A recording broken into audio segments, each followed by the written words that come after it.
Hey everyone, तो बच्चों मैंने आपसे कुछ दिन पहले ये पूछा था कि मशीन्स को रिएक्टिव पावर की ज़रूरत क्यों होती है ना। आप में से बहुत सारे लोगों ने मेरी शॉर्ट्स पे कमेंट किया।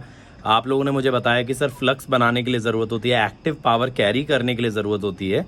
तो उस पर थोड़ी सी बात करते हैं यार। एक्चुअली ना मशीन्स को रिएक्टिव पावर की ज़रूरत फ्लक्स बनाने के लिए नहीं होती है। एक्चुअली रिएक्टिव पावर जैसी कोई पावर कभी होती ही नहीं है। क्या होता है, मशीन्स का बेसिक प्रिंसिपल मैग्नेटिज्म पे बेस्ड है। क्योंकि देखो, जब कभी हम फोर्स या टॉर्क की बात करते हैं ना, तो फोर्स या टॉर्क बनाने के लिए कोई ना कोई फील्ड चाहिए, जैसे gravity, electric field, magnetic field. इन सभी फील्ड में सबसे ज़्यादा एनर्जी स्टोरेज कैपेसिटी होती है मैग्नेटिक फील्ड की। तो इसीलिए मैग्नेटिक फील्ड का यूज़ करते हैं, क्योंकि मैग्नेटिक फील्ड का ना एनर्जी डेंसिटी हाई होता है। एनर्जी डेंसिटी का सिग्निफिकेंस क्या है? Energy per unit volume.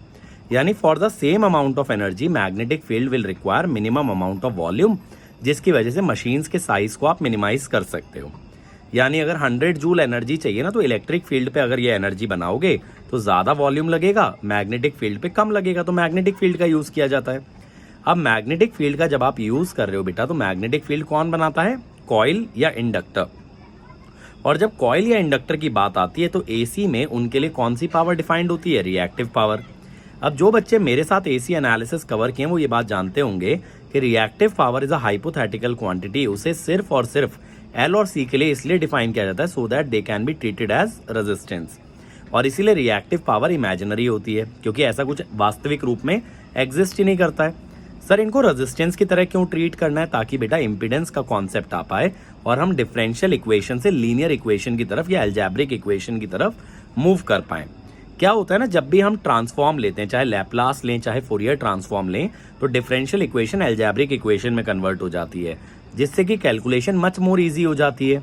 इसी कारण से तो इंडक्टर के लिए इंपीडेंस डिफाइंड है j⍵L, कैपेसिटर के लिए 1/j⍵c।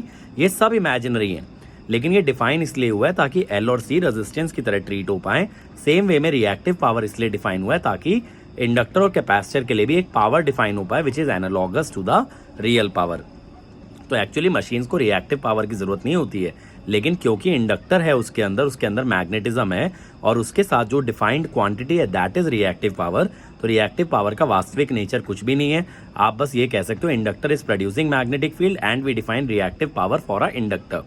बट स्लैंग भाषा में, लेमन भाषा में ये कहते हैं रिएक्टिव पावर मैग्नेटिक फील्ड बनाने के काम में आती है। बट ये ध्यान रहे, दो अलग अलग चीजें। रिएक्टिव पावर इंडक्टर के लिए डिफाइंड है और इंडक्टर मैग्नेटिक फील्ड जनरेट करता है।